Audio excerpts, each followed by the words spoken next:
That all down? Let's get things started with this, shall we? You know, one of the films I'm really looking forward to watching, and I'm going to go see it tomorrow, is the new Liam Neeson comedy. Don't get to say that often. Neeson's? The Neeson's comedy, The Naked Gun. Now, first reactions came out about a week ago, and they sounded really, really good. Well, now the full reviews for The Naked Gun are out, and they're still really, really good.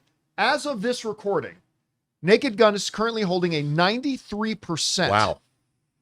And like some of them are, hey, it's really good. It's good. And some of them are, this is the funniest film we've seen in a decade.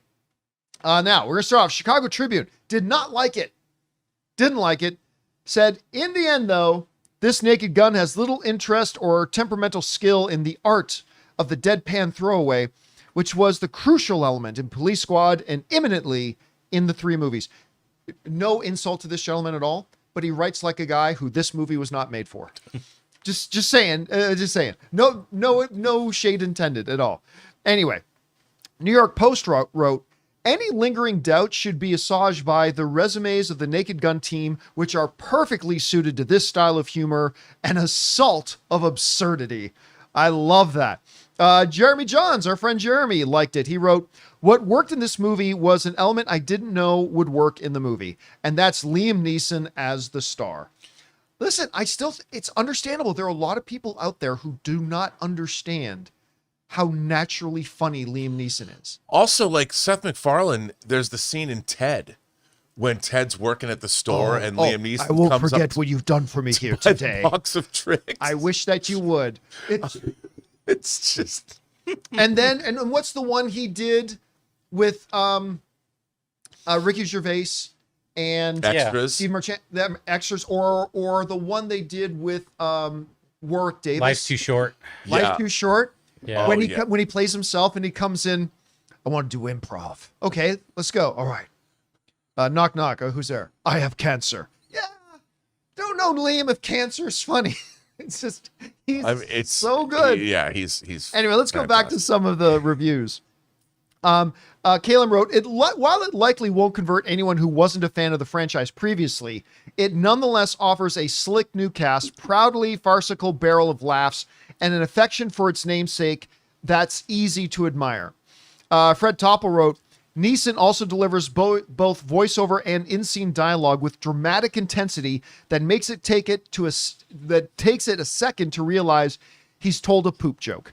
That delay makes the poop joke exponentially funnier.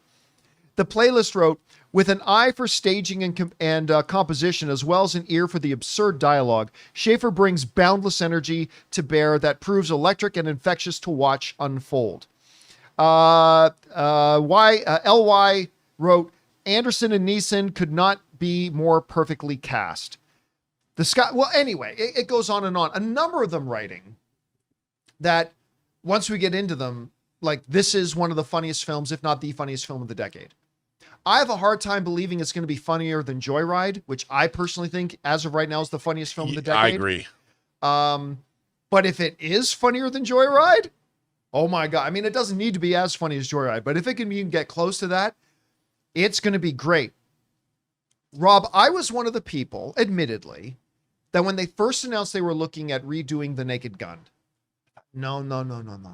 You're about 15 years too late. That's not going to fly. The next day, the announcement came out, Liam Neeson's going to lead it. And I went, forget what I said yesterday. This is brilliant. Then they played us the stuff at CinemaCon. We laughed our asses off. We did laugh our asses off. And it sounds, but still, you never know. You never know with stuff like this. It sounded like everybody's basically loving this film and is laughing a lot. Our friend Jimmy O from over at JoeBlow.com, he saw it. I remember I read what he wrote. He just thought it was like one of the funniest things he's ever seen in his life. So I agree with the one reviewer. Humor like The Naked Gun is not going to be for everybody.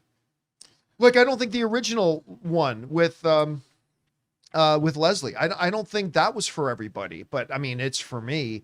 So I'm seeing this tomorrow. I couldn't be more excited. What are you thinking about the reviews we're hearing? Well, I'm excited. Look, if young people need one thing today, it's a sense of humor. And And I really do think that people, I don't know what's happened to the sense of humor amongst people. Like, I don't understand this weird backlash to Sydney Sweeney's American Eagle jeans commercials, which are hilarious. I mean, the fact that you think that they're anything other than hilarious, I am sure people are going to come out and talk about this kind of humor is incredibly offensive to whomever it's offensive to. You know, I mean, it's like, yes, that's the point. We used to be able to laugh at ourselves on every level. You know, I remember one of my favorite movies of all time is Woody Allen's Crimes and Misdemeanors. And there's a character, Alan Alda, in it. And he's like this famous producer. And he has this saying, if it bends, it's funny. If it breaks, it's not funny. I don't even know what that means. But I know it when I see it. You know, I'm like, that bent. And I think that there's something...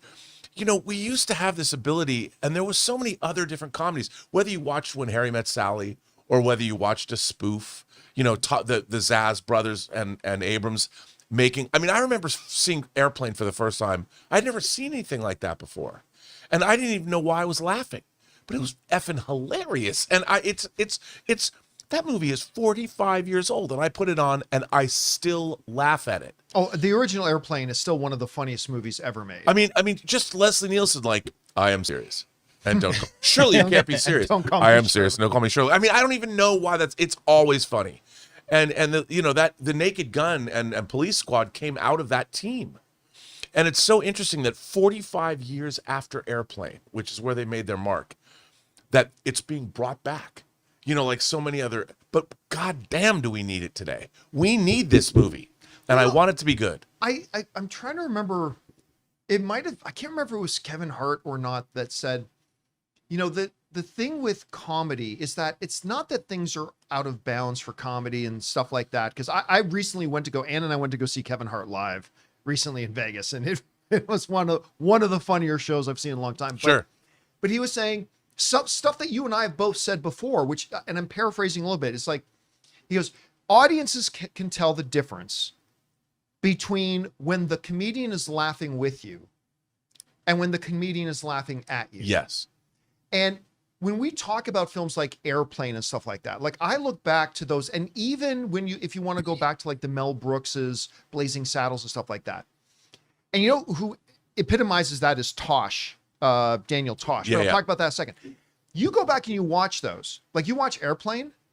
I never once got the sense they were ever laughing at anybody. No. I always got the sense they were laughing with everybody and making us all laugh together.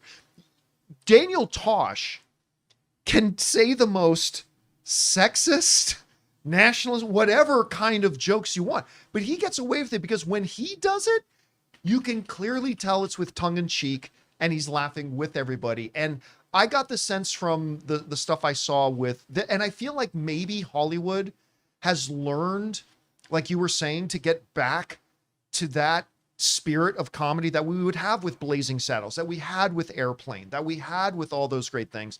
And maybe it's just coming back around full circle now. Well, you know, I've heard in the last couple of weeks, for whatever reason, on various YouTube channels, I've seen people bring up Tropic Thunder. Yeah. And like, you know, that movie could never get made. Everybody says that. And I don't believe that for a second. I'm like, that's the most ridiculous thing in the world, because that whole thing made it was a send up on many different levels. And it works on many different levels. And they knew exactly what they were doing in the movie. People are like, they asked Robert Downey Jr., would you do that again? I'm like, why wouldn't you? I mean, there's nothing better.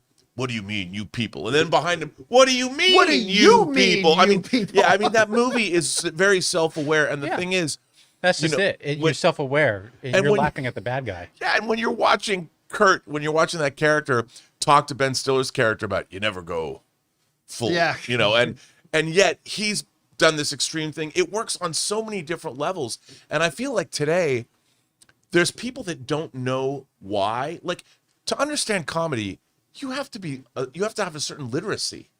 You know, you have to know what's funny, and you have to know why it's funny. So comedy can be very sophisticated in a different level that people sometimes. It can be very sophisticated. I mean, you know, Dave Chappelle does a great job of doing both really elevated, smart comedy, but at the same time appealing to the more puerile members. He tells this great story about when he goes to see Kevin Hart with his son, because his son wanted to see Kevin Hart, and he tells the story about getting the tickets and everything, and he goes, and Kevin Hart was terrible. or he goes, Kevin Hart was terrific, and I was furious. Yeah. You know, and I mean, it was so funny because he's saying Kevin Hart's a great comedian, but immediately he brings it back to himself and like, damn him for being so funny, you know, and he charges more for his tickets than I do. And it was very, you know, you look at Dave Chappelle, who's an amazing raconteur, but he's never laughing. People mistake it and they say he's laughing at people.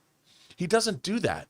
He looks at everybody's quirks and all the absurdity in the world and puts a spotlight on it. Yeah. And he brings everybody in on the joke. And I think that I don't know why people don't get, and that's why comedies aren't getting made as much anymore. Well, yeah, and I think lately with things like The Naked Gun and seeing the response to Naked Gun, the last year or so, I've started to develop hope that we might be getting back to it. I thought Joyride was going to be the beginning of that, and nobody went and saw it. I know the other thing Joyride had working against it, though. I mean, if you guys haven't seen Joyride, to me, it is the funniest film made in the last 10 years. Very raunchy, very whatever, but it had other things working against it that say Naked Gun does not. Right. It did not have a recognizable name in its title. It did not have a truly recognizable name in the cast. There are a couple of faces in it that you're like, oh, I've seen her somewhere. Yeah.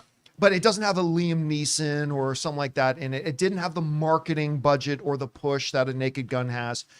But again, I will herald the cause of Joyride for the rest of my movie watching life. Me too. Watch it. But it sounded like maybe Naked Gun can be the next great comedy. We'll find out. Guys, question is for you. And Paul Walter Hauser's in it.